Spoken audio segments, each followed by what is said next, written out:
So today I want to capitalize and just talk about sealers, how they work, how they don't work, how to expect it to work on different surfaces. Again, what are we working on? What is it on? What's the material? What's the density? Where did it derive from? Is it an igneous stone, a sedimentary stone, a metamorphic stone? What is it? Because they all react differently. So this is a countertop that has been fully restored for every single step that's possible, from honing to polishing. We've already cleaned it, sealed it, and this is sealed. When sealing comes into play, the question is, if it's sealed, will it stain? Will it absorb? And the truth of the matter is that it depends. Now, what does it depend on? Depends on color, depends on material, depends on level of sheen. So to recap on what sheen is literally just the tightening of a pore. So if you have something that's super shiny, the pore on the surface is super tight. So when you grind it, you hone it, you're opening up the pore to smooth it out. And as you're increasing those successive steps, that pore is little by little by little getting tighter.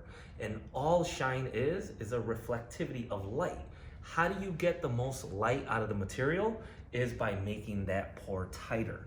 And this entire countertop is sealed. And to help illustrate my point, I want to begin with this area that not only has it been naturally polished, but it has also been artificially polished. An artificial polish is a topical compound that produces a polish.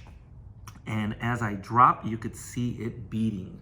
You could see it sitting on the surface. And as I begin to wipe it, you'll see that there is no trace of that water left. So that is a sealed stone. Sealed, polished, and touched by water. Now, if we come over here all the way to the most honed side that has also been sealed, I'm gonna go ahead and put a droplet of water there so you could see how it reacts. So you could see it is beading. Now I'm gonna go ahead and do the same thing and wipe it off, and you will see a little bit of a remaining of what was absorbed. So the reason why that is absorbed is because of how open the pores are here. So it's not to say that your stone is not sealed. It is to say that the pores are so large that even after sealing, it will slightly absorb. And as I've been talking, you've seen it little by little go away, which is the evidence of it being sealed. However, if you were to drop something with red pigment on a sealed, honed countertop, there's a very good chance that you'll have a red stain. Now, that red stain occurs not because it wasn't sealed, but because there is some level of absorbency when you are dealing with honed surfaces.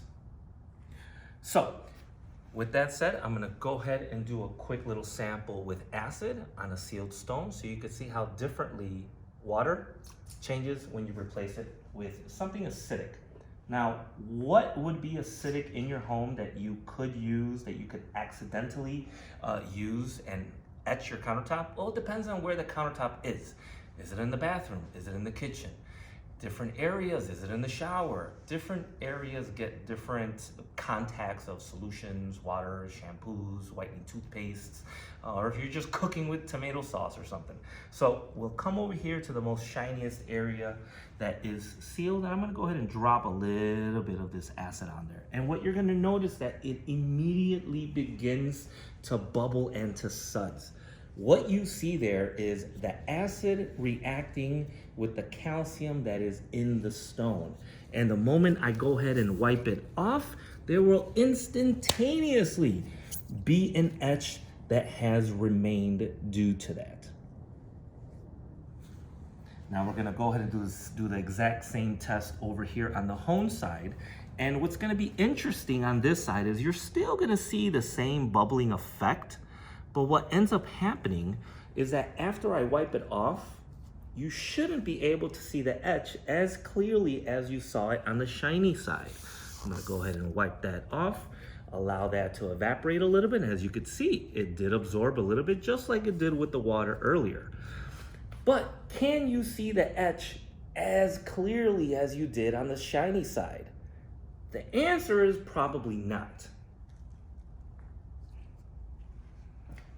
So that is to illustrate that even though you may or may not be able to see the etch, it does still occur.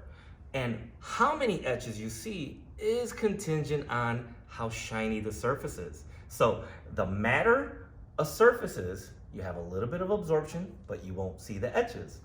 The shinier the surface is, you'll have a far less absorption, but you'll clearly see the etch when it's created, not a matter of if.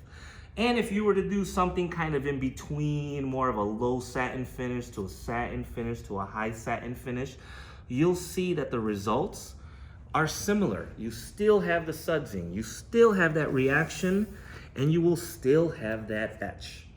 So if you were to compare the etch from the shiny side to this side and to the honed side, you could see visually it's different, but the actual process of etching still occurs.